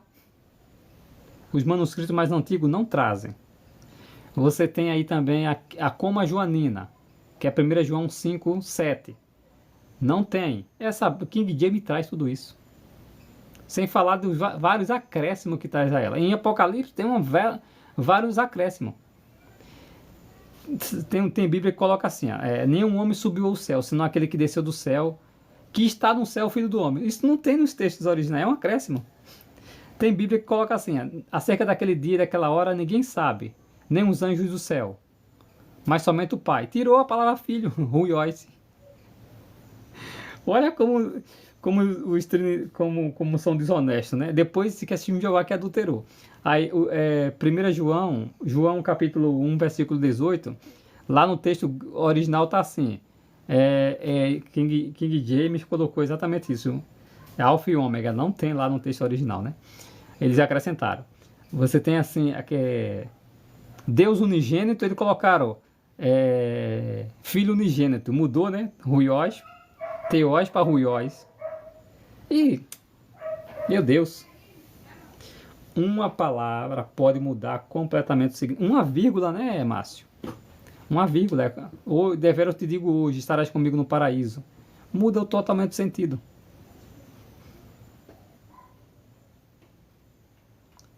Exatamente, né?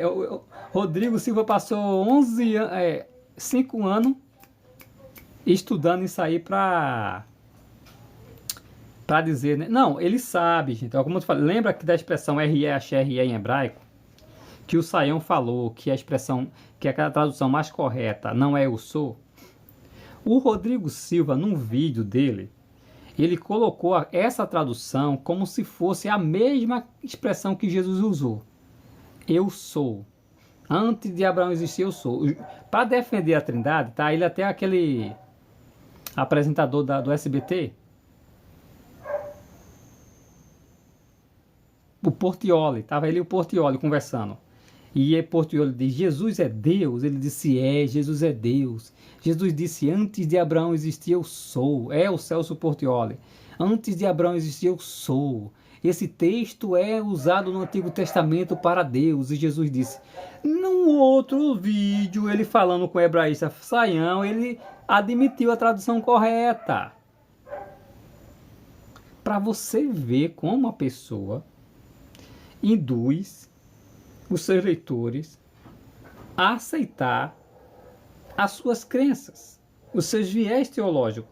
Aí depois vem dizer que a testemunha de Jeová quer adulterar a Bíblia.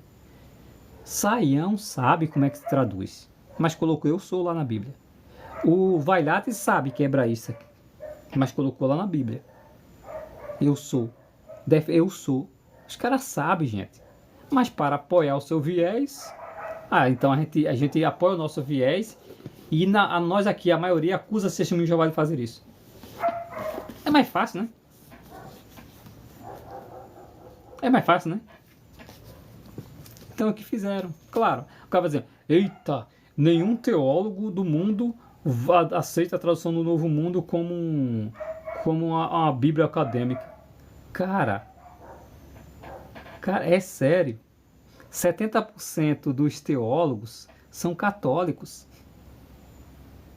Tu acha que eles vão concordar com as testemunhas de Jeová? Tu acha que eles vão dizer que a testemunha de Jeová está certa? O restante dos teólogos são protestantes. Os restantes são protestantes. Entendeu? Se tu pega uma Bíblia, se eu fazer uma Bíblia aqui, ó, se eu traduzir uma Bíblia aqui, e traduzir certinha, e for numa gráfica importante aí, traduzir ela, levar a marca da gráfica de uma religião aí, ele não aceita não, filho. Se eu corrigir todinha ela aqui, com a marca aqui, ó, vamos supor que a CPAD ou a SBB, ó, traduz aí, traduz não,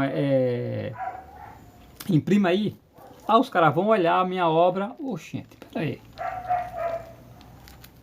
Aqui eu não posso imprimir a sua obra, não. Por quê? Porque vai estar próximo do original. Tu acha que eles iriam aceitar isso? Não. Então é lógico que as testemunhas de Jeová teriam que imprimir a sua própria tradução. Porque as outras traduções, o sistema já é comprado. O sistema já é comprado. Eles são a harmonia entre si. Por que você acha que existem sociedades e mais sociedades unidas? Porque eles já são exatos, já são ecumênicos. Então nós que deveríamos produzir. Entendeu? Eles já são unidos ali. Então a testemunha de Jeová teria de produzir a sua própria mesmo. Aí agora, a testemunha de Jeová ensinando ao povo lá, ó, adulterar o texto da Bíblia aqui, ali e aqui. Aí agora os teólogos caladinhos. Lembra lá do Vailate, que pesquisou todas as Bíblias, a palavra hebraica lá, que aparece lá em Isaías trapo de imundície, pano de imundície, roupa de imundície, como é que agora fugiu da mente a expressão hebraica, gente? Trapo de imundície roupa agora fugiu. A palavra lá é roupa de menstruação, literalmente roupa de menstruação. E traduziram como um trapo de imundície só. Não traz o sentido correto. O texto ele falou lá, não, lá é roupa, beged e dim, lembrei agora, beged, que é roupa, e dim, roupa de menstruação. Beged e dim em hebraico é roupa de menstruação. O que é que eles colocaram? Trapo de imundície, parece um pano rasgado sujo. O próprio Vailate falou isso. A ideia do leitor em português, quando vê trapo de imundície, um pano de chão, né? Quando você limpa o pano fica preto, parece isso, né? A justiça de Israel diante de Deus é como trapo de imundície. O que é trapo de imundície? A tradução do Novo Mundo foi a única. O povo vai achar chocante. Aí vamos colocar trapo de imundície aqui. Aí você já vai colocou roupa de menstruação. Pano de menstruação.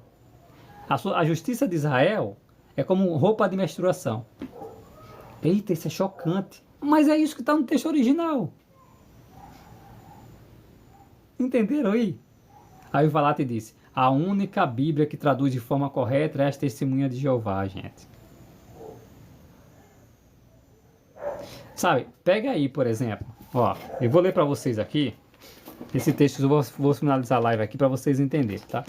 Pega aí em português, tá, gente? Português esse texto aqui, ó. Mateus capítulo 11. Vou ler aqui na Almeida, tá? Vamos ver quem foi que traduziu mais corretamente. Mais correto. Mateus capítulo 11, versículo 27. Vamos lá. Vamos ver quem foi que mais traduziu de forma correta. Todas as coisas me foram entregues por meu Pai. E ninguém conhece o Filho senão o Pai. E ninguém conhece o Pai senão o Filho. E aquele a quem o Filho quiser revelar. Tá certo isso aqui? Tá, não tá errado. Mas sabe qual o sentido correto da expressão do texto grego aqui, do verbo grego aqui? Não é conhece. Poderia ser melhor. Sabe por quê? Porque no hebraico, ou no hebraico, no grego, quando você usa uma preposição junto a um verbo, ele é o contexto que indica, né? Ele indica uma intensidade do verbo. E esse verbo aqui, o verbo gnosko em grego, está agregado a ele uma preposição. Então ele está intensificando o verbo. Como foi que a tradução do Novo Mundo traduziu? E ninguém conhece plenamente o Pai, ou completamente o Pai. Intensificou ou não intensificou o verbo? Não é ninguém conhece o Pai, é ninguém conhece completamente o Pai. Ninguém conhece plenamente o Pai. Gente, isso está nas gramáticas gregas. Você pegar qualquer gramática grega, vai falar isso. Mas cadê que os teólogos falam isso para as pessoas? Cadê que eles falam isso? Mateus capítulo 11, versículo 27. Agora pega a tradução do Novo Mundo. Ninguém conhece completamente. Pega King James. Pega as outras bíblias aqui em português. Uma que vai traduzir correta aqui em português é uma judaica aqui. Ó. Uma judaica que vai traduzir. Do Stephen. Robert Stephen. Ele vai traduzir de forma correta. Mas as outras bíblias não tem isso. Para você ver. É só isso? É só isso? Não, porque eu vou um exemplo. A palavra sepulcro em grego é tafos. Tafos significa sepulcro, vai. Normal. A palavra mnemeios significa memorial. A tradução do Novo Mundo é a única Bíblia em português que traduziu João capítulo 5, versículo 28 e 29 corretamente. Jesus falou assim, ó, todos os que estão nos túmulos memoriais. Na maioria das Bíblias está sepulcro. Sepulcro não passa a ideia correta. Por que não? Porque o termo que é usado lá, escrito lá por João, é um termo que se deriva de um verbo que significa fazer lembrar. E isso é importante saber o contexto, a etimologia, a raiz da palavra, que indica que por trás do verbo lá significa o seguinte: a palavra mnemeion significa alguém que deve ser lembrado. Ou, alguém não, né? É um monumento, memorial. Sabe o sepulcro? Sabe a lápide? Não é o sepulcro, é a lápide. Quando coloca o nome da pessoa, tal. Lembra dos profetas de Baal? Quando foram enterrados na terra de Israel, Josias foi lá, pega lá e joga ele no rio lá, queima esses ossos desses homens aí. Pronto. Eles não deveriam ser lembrados. Aí aqui dali é o túmulo do verdadeiro Deus. Recurso mnemônico, exatamente. Mnemônico, sabe do recurso mnemônico? Mnemônica, quando você canta uma música para aprender um novo idioma, decorar o alfabeto e tal. Pronto, é um recurso mnemônico que vem da onde? Do verbo grego fazer lembrar. Mnemeion. E a tradução do Novo Mundo fez o seguinte, colocou lá túmulos ou túmulos memoriais. Correto? Por quê? Porque as pessoas estão mortas, mas elas vão ser lembradas por Deus. Elas estão nos túmulos, mas estão na memória de Deus. Esse é o sentido correto, está de acordo com o contexto geral das Escrituras. Já que aparece o seguinte lá, ó, no contexto geral das Escrituras. Lá no livro de Malaquias, lá fala que Deus tem um livro. E um livro, até no Moisés pediu para Jeová tirar do livro dele, não foi? Oh Deus, tira. Aí Jeová disse, tirarei do livro. Será que Deus tem um livro literalmente no céu? Tinta, papel lá no céu? Será que tem madeira lá no céu que eles cortam? E que eles fazem papel lá no céu? E que eles fazem tinta, derrete lá tem plástico lá e fazem... É isso mesmo? Não, gente. Túmulo memorial, ou livro de recordação, como vai aparecer lá no texto de Malaquias, capítulo 3, né? 3:16, né? Jeová tem um livro de recordação, esse livro que Moisés pediu para ser tirado, onde Apocalipse vai falar do livro da vida. O que é que isso significa? Que é a memória infalível de Deus. Como onde menciona lá no livro de Isaías, né, que Deus, Isaías nos Salmos, né, Deus conta as estrelas, dá nome a cada uma das estrelas. Gente, existe mais estrelas no céu do que grão de areia na terra. E Jeová chama todas elas por nome. Memória infalível. Então, esses recursos que Jeová usa é para a gente entender que a memória dele é infalível. Ele tem um livro de recordação. E o texto que Jesus falou em João capítulo 5, versículo 28 e 29, está de acordo com todas as escrituras. Mnemeion significa túmulo memorial. E a única tradução que traduz de maneira correta foi a tradução das Testemunhas de Jeová. Quando você vai ver em todas as outras traduções, está, todos estão no sepulcro, estão no sepulcro, estão no sepulcro. Não, não é só no sepulcro. A ideia é que a pessoa está morta, mas que está a memória de Deus. Até os iníquos estão no sepulcro, gente. Mas as pessoas que estão mortas e que estão na memória de Deus, aí sim está de acordo com o restante das Escrituras. Por quê? Porque nem todos serão ressuscitados. Por exemplo, quem foi lançado na geena é um sinônimo de esquecimento. Isso é uma expressão de esquecimento. O Apocalipse vai dizer que os que não foram achados no livro da vida... Gente, olha como é lógico. Só vai ser ressuscitado quem foi encontrado no livro da vida. Se não for encontrado no livro da vida, é porque não vai ser ressuscitado. Então como é que a pessoa vai dizer assim, não, mas os iníquos vão ser ressuscitados também?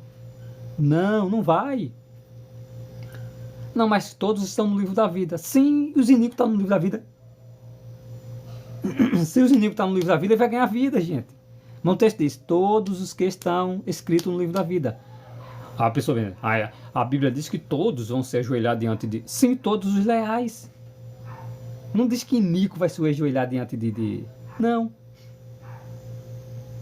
Entenderam o ponto? Todos os que estão escritos no livro da vida, esses serão resultados. E os que não foram, lá está escrito, ó, os que não foram, foram lançados num lago de fogo.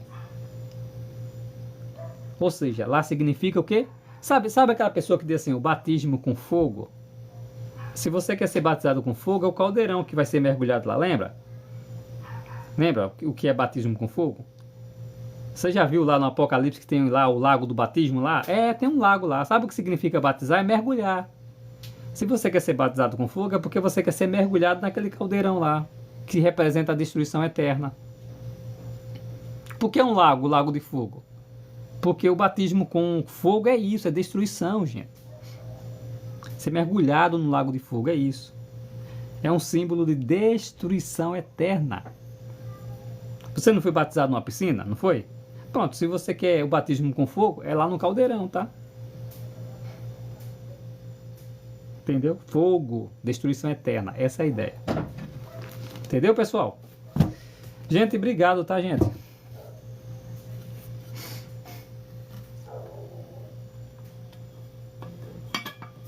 Eu também já vi, maninho. Ah, não. E Nico sendo ressuscitado, o próprio texto diz assim, ó. O próprio texto diz assim, os que não foram achados. Sabe, o verbo lançar, balo, vai estar conjugado lá com a preposição. Balo, em grego, é lançar. Então lá significa lançado. O mesmo verbo que aparece para geena, os que são jogados na geena. O verbo que vai ser usado na Septuaginta para aquele texto de Jeremias 22. Jeremias 22 vai falar que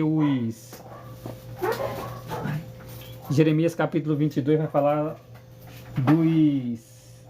Como é o nome dele? Joaquim, que foi lançado fora dos muros de Jerusalém.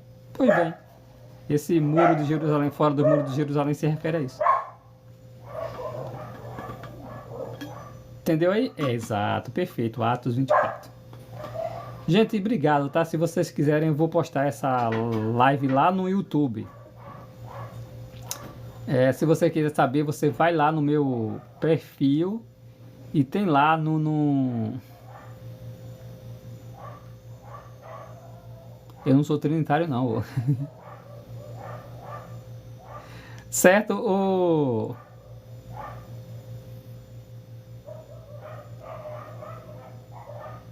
Roberto, quando vai tirar o ban? Ban? Bom o quê? Ô Souza. Franklin, depois a gente explica melhor. Eu expliquei um pouquinho aqui agora. Tá lá no meu perfil, nesse perfil TikTok lá, tem um link que vai direto. É esse mesmo nome que eu tenho aqui. Eu não sei, ô Souza. Eu vou tentar desinstalar e reinstalar novamente o meu TikTok para ver se volta, tá?